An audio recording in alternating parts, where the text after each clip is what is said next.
বিকেলের সূর্যাস্ত থেকে রাতের আলো বেকুটিয়ায় বাংলাদেশ-চীন মৈত্রী সেতুর দিন ও রাতের সৌন্দর্য ১৬ই ডিসেম্বর বিশেষ।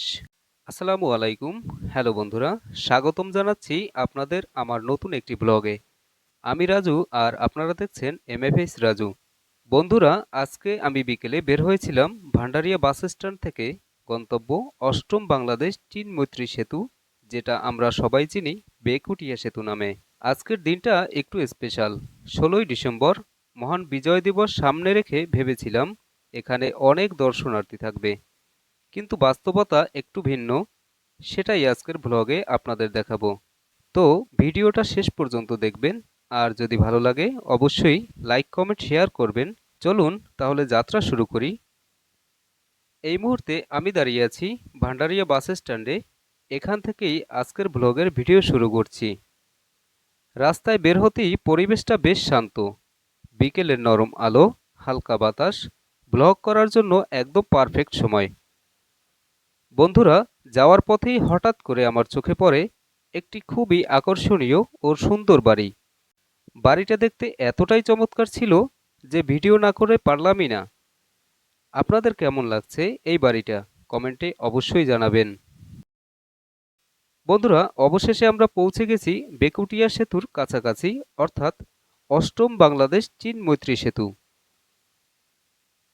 এই সেতু শুধু একটি যোগাযোগ মাধ্যম নয়, এটা আমাদের দক্ষিণাঞ্চলের মানুষদের জন্য একটি স্বপ্নের বাস্তব রূপ।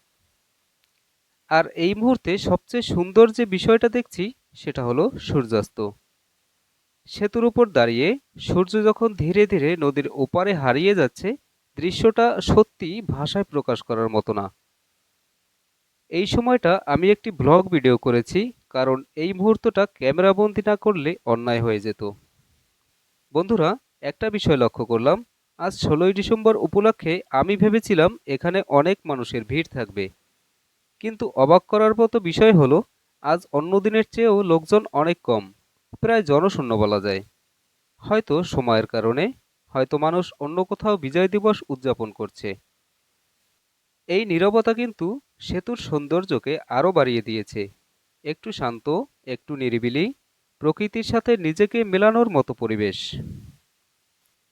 এই মুহূর্তে আমি সেতুর এক পার থেকে আরেক পার পর্যন্ত ভিডিও করেছি, যেখানে নদী, আকাশ, সেতুর লম্বা কাঠামো সবকিছু মিলিয়ে এক অসাধারণ দৃশ্য। যারা এখনও এই সেতুতে আসেননি তারা অবশ্যই একবার ঘুরে যাবেন। বন্ধুরা, আজকের ব্লগে আমি দিনের এবং রাতের দুই ধরনের ভিডিও যুক্ত করতে যাচ্ছি। এছাড়াও এই সফরে আমার সঙ্গে ছিল আমার বেল্লাল বিআই।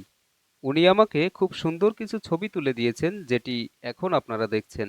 এই ছবিগুলো ভিডিওর শেষেও আপনারা দেখতে পাবেন।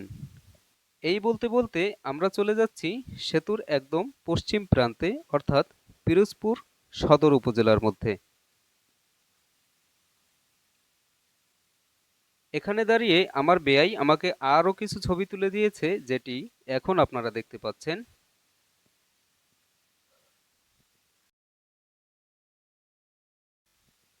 বন্ধুরা, এখান থেকে আমি আবার ভান্ডারিয়ার উদ্দেশ্যে রওনা করব এবং সেই সাথে ভিডিও করে দেখাবো আপনাদের রাতের দৃশ্য।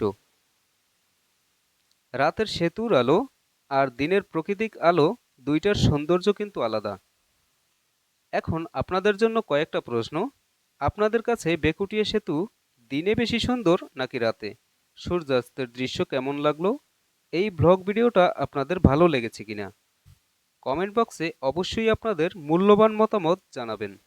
আপনাদের কমেন্টই আমাকে আরও ভালো ভিডিও বানাতে অনুপ্রেরণা দেয়। বন্ধুরা, আজকের ভিডিও এখানেই শেষ করছি। যদি ভিডিওটা ভালো লেগে থাকে লাইক দিন, শেয়ার করুন, আর চ্যানেলে নতুন হলে সাবস্ক্রাইব করতে ভুলবেন না। সবাইকে বিজয় দিবসের শুভেচ্ছা। দেখা হবে নতুন কোনো ব্লগে। আল্লাহ হাফেজ। ধন্যবাদ।